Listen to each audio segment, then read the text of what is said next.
Hello. Good afternoon, everyone. My name is Simon Becker. I'm a researcher and PhD student at the University of Cologne in Germany.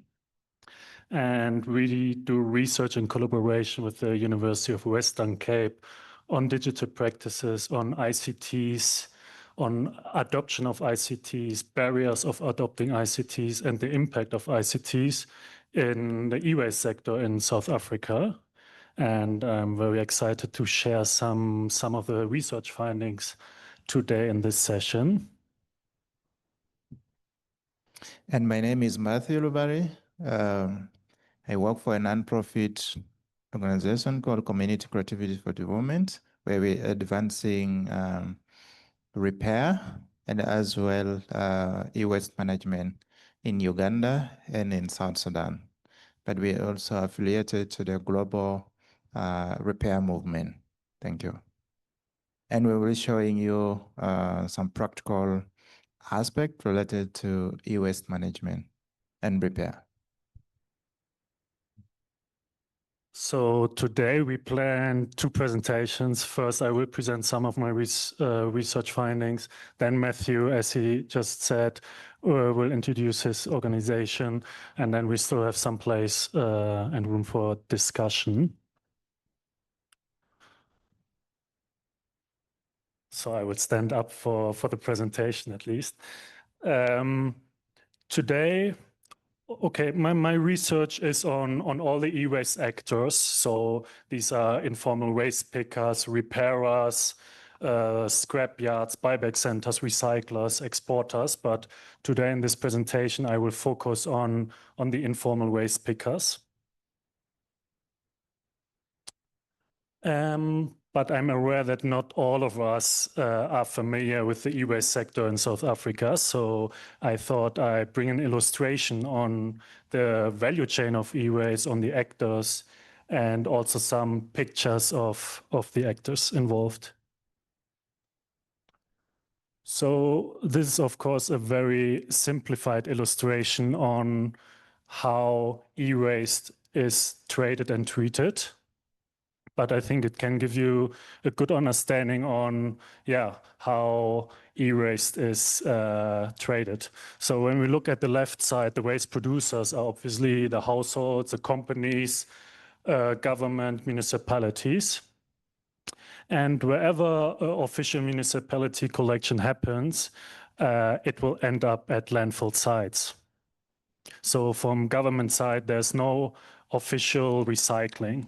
So that is why the waste pickers, informal waste pickers, are so important, because they go to the landfill sites, they go to the dump sites, they collect recyclables in the bins, and they are responsible for like 80 to 90% of early stages of recycling processes.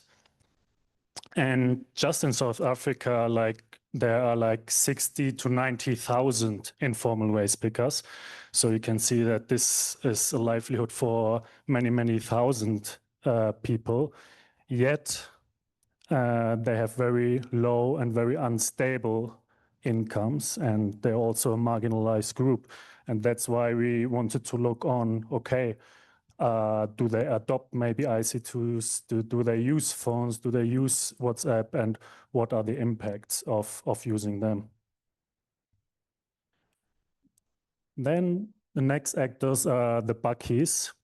As you can see, small groups operating in these pickup trucks, and they are kind of middlemen. They would drive long ways and collect e-waste, dismantle it as well. Some of them would also buy it from waste pickers, and then they would sell it to so-called buyback centers. These are like scrap yards mostly, and they have like very different characteristics. When we see here on the right side, these two buyback centers, they're like very small companies, whether informal as well. But on the left side, buyback center with money, like many hundred employees. So the characteristics of the buyback centers are also very different. And from the buyback center, recyclables usually go to the recyclers and exporters. So before I come to the findings, how did we study, or how do we study ICT use, ICT adoption among e-waste pickers or e-waste actors in general? So what we first did was a literature review. Then we mapped all the buyback centers, the recyclers, all who have like access to land and have like land somewhere. This was also very helpful with the collaboration of the University of Western Cape. And then from February to June in last year, we did a survey and interviewed the waste pickers, the buckies, repairers, buyback centers. And this was also followed with expert interviews of NGOs, government officials, and so on and so forth.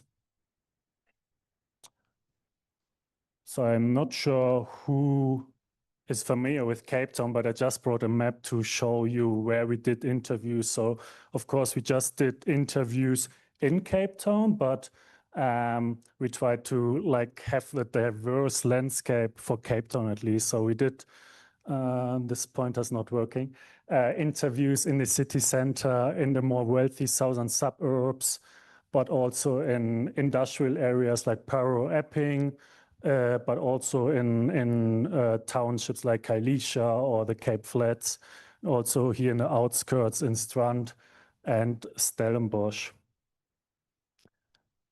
And now coming to the more exciting part, how do e-waste pickers use ICTs and what limits they use? So you can already see with this question that there are not many waste pickers, e-waste pickers who use phones for their businesses. So just 21% used phones for their businesses, and mostly also occasionally.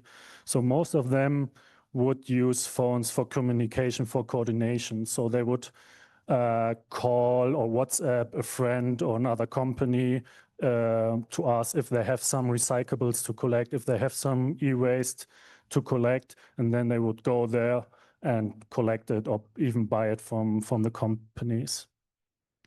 Some would also access information through WhatsApp groups where like buyback centers share information such as like prices for copper, aluminium, and so on and so forth. And very few just use digital transfers or knowledge access. Particularly for knowledge access, we expected much more because like with today or in these days, AI is a hot topic. So we expected they would use AI much more, for example, on how to repair a fridge, how to repair a phone, which they collect, but they don't really do that. So there are certain barriers why they don't adapt phones, or why even if they use phones, that this is not very like a transformational use, I would say. So 50% of the participants said that the high cost of the devices and the high cost of data is a major barrier. And this is also aligned with like the low and unstable incomes of the e-waste pickers.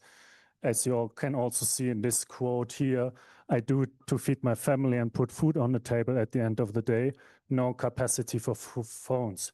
So a lot of waste pickers, unfortunately, really lives from hand to mouth. So what they earn in the morning, they would buy food for the evening. So they don't have the capacity or like the fundings to invest in phones or other ICTs.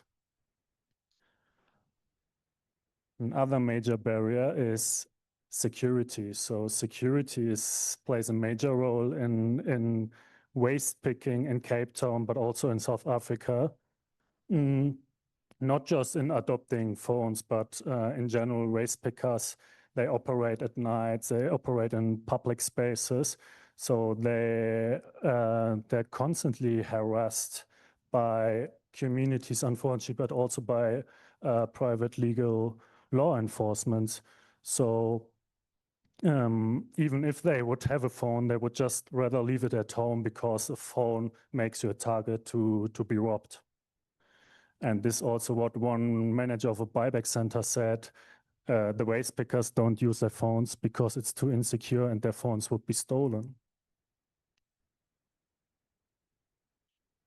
And then the third barrier for the waste pickers, which we could identify, is or are the limited ICT enabled opportunities. So 38% of the participants said, my business just doesn't require it. I know where to look for waste. I will collect the e-waste.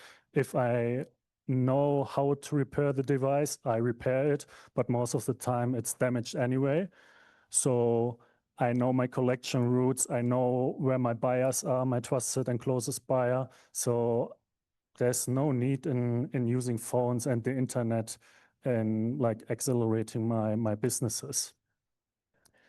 And there are also like there are some pilot phases of applications where they try to connect the households to the waste pickers to the buyback center, so they can even be like the collection coordination even be more efficient. But all of the buyback centers and all of the waste pickers were not aware of these like applications, so it's not really distributed among Cape Town yet. And then one more thing is also if the waste pickers can act on information. So I try to illustrate that here. So we have an e-waste picker here, and he or she uses a phone, and he can access price information through WhatsApp groups. So there are several buyback centers here who share prices. And this buyback center, for example, he pays the highest price for copper and for aluminium, much more than these buyback center close to the e-waste picker. But then like e-waste pickers, they're operating by walking, they're carrying heavy bags or just a trolley. So the question is, they're not even able to act on the information, on the price information. So even if they would earn like 10, 20 rand per kg aluminium more with this selling to this buyback center, they simply cannot. They are constrained through this infrastructure. So all in all, Cape Town and the e-waste pickers, phones are available, the infrastructure is there, and there is potential access to phones and ICTs. But yeah, there are different structural barriers like the cost, the insecurity, and the limited ICT opportunities, which I just mentioned. And that means that a lot of waste pickers don't adopt phones at all. And even if they use phones, the use is not really transformational, not really meaningful.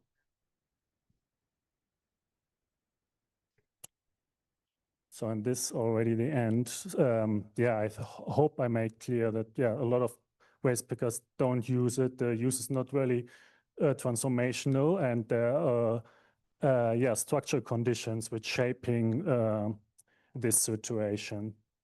And I'm also aware that this is just a situation for the waste pickers now. We also interviewed, as I said, the repairers, buyback centers, buckies, who use ICTs much more than the e-waste pickers. And I don't want to end without thanking my wonderful research team who really helped me getting access and trust to all the participants, and who also introduced me in the local food traditions like Gatsby. With that, handing over to you. Thank you so much. I think that was the research part of the presentation. And my presentation is basically going to focus on the practical aspect and how we manage the electronic waste, how we manage to ensure that there's reduction in e-waste. And I'm going to present to you the work of my organization, which is Community Creativity for Development, is a nonprofit organization, but we also sort of operating as a social enterprise entity. We operate in Rhinocam, Uganda, and as well in Yei, South Sudan. And this started in 2019 in the refugee camp with a few tools that we currently with. I was in Rhinocam refugee settlement when political instability happened in my country, South Sudan, in 2016. So I happened to go and find safety. And that's where the idea of the repair started, right? Starting from a Ziploc of tools to where we established a space for repairing devices, starting where one person visited us and to repair his device. But then later on, we realized there were several people who came approaching us for repair, and we knew there was a problem with repair because there were no access to shops that can provide these repair services. And over time, we got a lot of people who attend our activities, especially during Repair Cafe that we host, which usually bring together many people, community members. They bring their devices to be repaired. And we usually do this at a free cost during the Repair Cafe. And we realized that when we are doing the Repair Cafe activities, we could not fix everything, but of course, some of the things have already reached end of life. And we thought, what do we do about these things that have reached end of life? How can we turn them into useful products? And we came up with the aspect of reuse and upcycling some of the components by dismantling these electronic devices that have reached end of life and creating useful things that can solve basic community needs. For example, making solar lamps out of these electronic waste, getting the batteries and then putting them together to build power banks out of it. But also we were looking at also climate-related problem, whereby we develop systems like the smart irrigation system out of e-waste, having the automatic water dispensers. And on this picture, we were trying to use this electronic waste to develop new things that can solve climate-related issues. And these are some of the programs that we did. We extended our program teaching students how to fix things, educating also the community on how they can access information on repair, because most things that comes, most devices that are produced, they don't come with repair manuals, and it becomes very difficult for people to repair, to access information on how to repair them. And we try to solve them by building online resources, whereby we build how-to educational resources for people to, young people to access and to replicate or to fix a device whenever they get or encounter the same problem. And in that photo over there, it's was taken during a community repair cafe event where we had up to 200 participants who came together to bring their devices for repair. And these are also some of the pictures from Repair Cafe events that we hosted.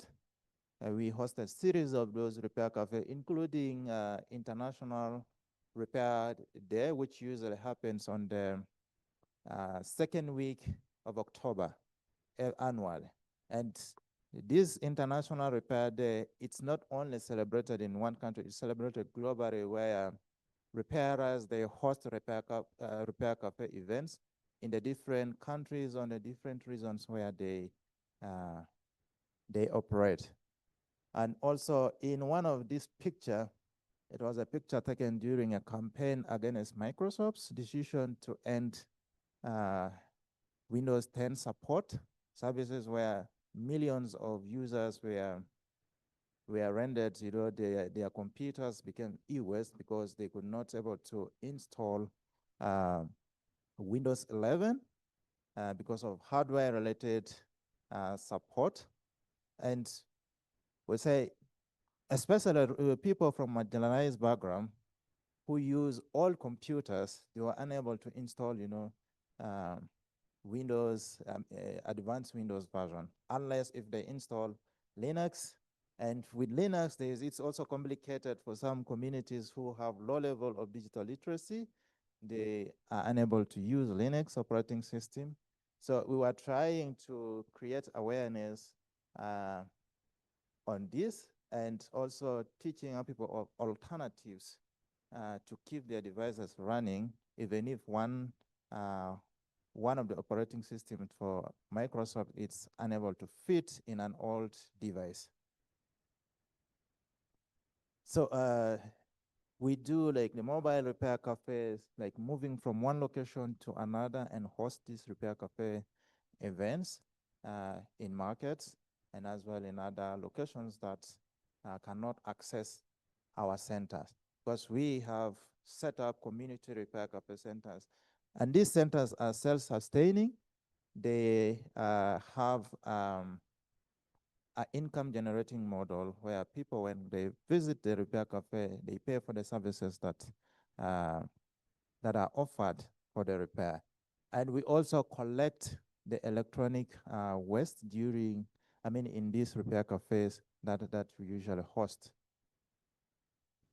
These are some of the insight teaching women. The focus has been on teaching women to ensure that they are included in technology because most of the women, they fear, they believe repair is a field that is most done by men. And in our operations, we ensure that we inspire them so that they can also repair their own devices, not taking them to those repair shops.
related activities, not only in Berlin, but across the different countries. Like last year, I was in the UK where we were attending the Fix Fest, which is a global gathering that brings together repairers from different parts of the world, not only repairers, but even policymakers and advocates to talk about issues related to repair and problems that are related to repair, and also as a platform for empowerment, right? So it's quite different in the European context, especially how they host the community repair cafes, right? They often have these community repair cafes sometimes monthly, but in Africa, it's quite rare, right? It's quite rare. There are no community repair cafes that happens. I think my organization started this in 2019. I mean, in 2021, during COVID. That's when we started the community repair cafes. And it was quite interesting that repair cafes are not only spaces for fixing things, but it's also a space for sharing ideas, for social cohesion, as well skills, knowledge and skills exchange, because it's bringing together people who have skills and those ones who doesn't have skills together to fix things together, right? Coming to that question, I mean to that picture. This picture, we took it in 2022. We went for a community repair cafe, and we were using a mobile generator to, for electricity. But our generator broke down in the process, and we could not use the soldering iron because we were not having this soldering iron that uses battery, power banks. So we had to innovate. And this guy just went and get a firewood, which has fire in it. So he pulled it out and tried to, because he wanted to remove a part. It's, I think if I can remember, it's a charging port that he wants to remove. And there is no, sometimes you could use candle. We light a candle and put it down in order to remove. So there was no candle, and what he has to do was to grab that stick with the fire on it, put it under the phone board, but of course there's risk. But at the end of the day, he wants to make the person who brought the mobile phone happy by ensuring that the device is repaired. So he used that fire, put it down, make it hot, and then remove the part that needs to be replaced. Yeah.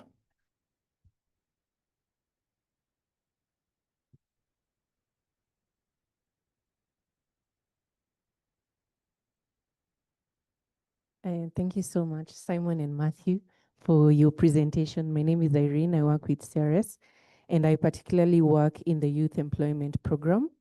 And for our youth employment program, one of the skills area we are training our young people in is in the e-waste. Our program actually is the first group of young people in the country to deliver the e-waste curriculum that has been developed by the national government.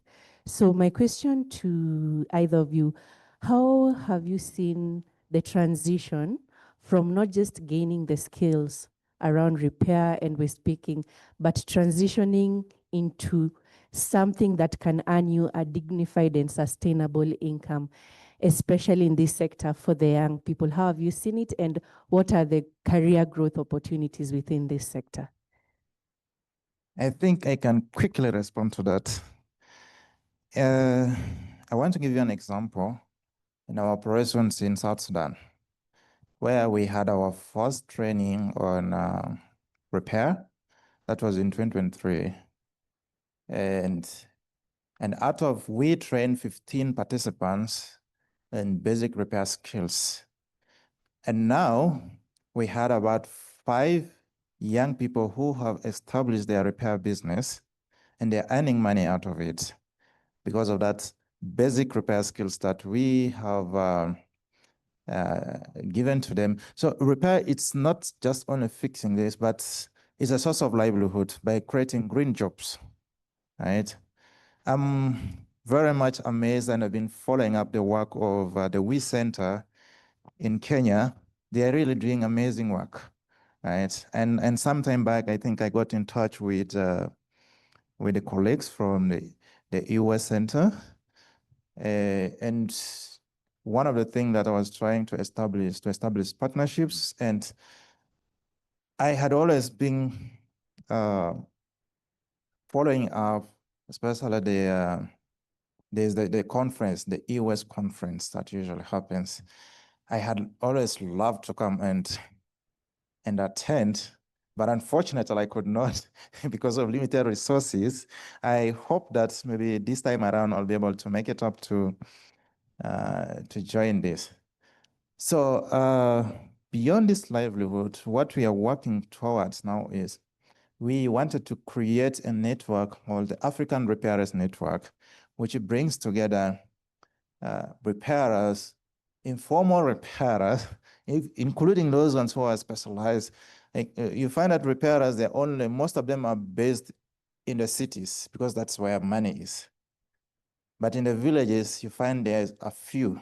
So they only it's sort of a centralized kind of business, but we wanted to decentralize this by creating this network so that we bring more people, and this forum will act as a forum for empowerment and as well to advocate for policies that support the repair work. And we are thinking of registering it in Kenya because we already have members from around 10 countries. So we are in the process of doing the registration. Hopefully, we will get it done this year and then see that it works. But yeah, repair creates green jobs. And repair, the other thing of repair is that it teaches engineering, because when you take things apart and puts them back, it helps you to know how it works, how the lines connect, how the parts inside interconnect, right? So repair, it's beyond just fixing the device. It goes to livelihood and environmental sustainability. Thank you. Right. I'm Chisomo Kamchacha. I am with CRS in Nigeria. I just wanted to reflect on the study in Cape Town. Wanting to come back, maybe if you can speak to the literature, whether it had confirmed that e-waste collection is suboptimal. It's not, the system is not functioning, especially where the collectors started feeling like, oh, we don't really need ICT 4D. Was there something that is not really functioning in the process? And then you also talked about speaking to the buyers, the repairers. Did they ever feel like the inflow of e-waste is either slow or there's a problem with the inflow? I'm just trying to understand why, where ICT 4D then comes in to aid the system to make it work. Especially you had mentioned WhatsApp and phones, and it didn't seem like the users, the pickers, are at all interested and see the need for ICT 4D. So is there a system that's not functioning that we're trying to fix, and what's the place for ICT 4D in here? Thank you for your question.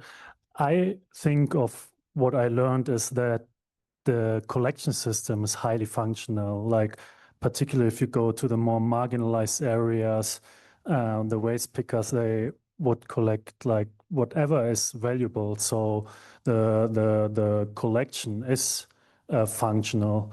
But what we try to look with our study and ICT4D is maybe what we call in the literature with upgrading, for example. So if you now use phones and get access to price information, such as in WhatsApp groups, so you can be maybe more like able to, yeah, okay, see, I can go to this buyer and sell there to have a better income. And on the other side, also gaining skills through ICT. So we expected waste pickers also like accessing information, but also knowledge on how to repair e-waste.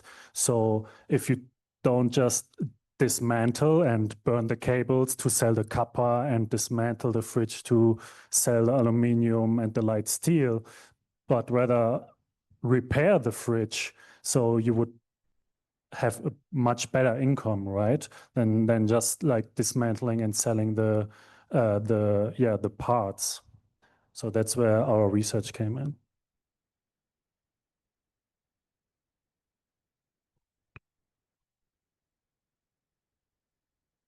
So I'm not sure about timing. It's still good. So then I have maybe one or two questions to you, Matthew. As an organization, how do you use ICTs as well? How do you reach out to the beneficiaries? Do you share information, knowledge with them? And you also mentioned when you have like e-waste, for example, you use the batteries to create a power bank. How do you gain that knowledge? And maybe through ICTs or? Yeah, our work integrates ICT and repair. So this work both.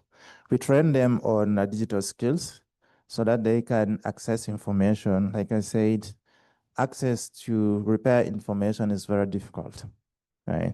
These devices that usually come, most of them, they come without instructions on how to fix when a device gets broken. So relating to my own experience, how I came into the repair ecosystem is that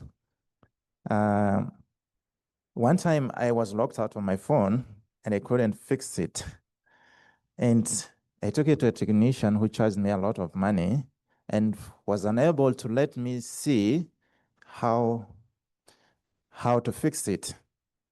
So I decided to get online on YouTube and started learning by watching videos for me to be able to fix a problem. But later on, we decided to come up with something called open educational resources, where we write the processes of how to fix something. Like if your phone is broken, how do you change a broken screen? So we put down a step-by-step guide and we put it online and as well print it offline. And this can be accessed through a website called AskNet, where you'll find, it's in asknet.community, where you will find those resources there. And you will find a link to a guide called Ask Training Guide, where you'll see a bunch of how-to manuals that supports people who are unable to access this repair information from other places. They can print it and use it offline. Yeah.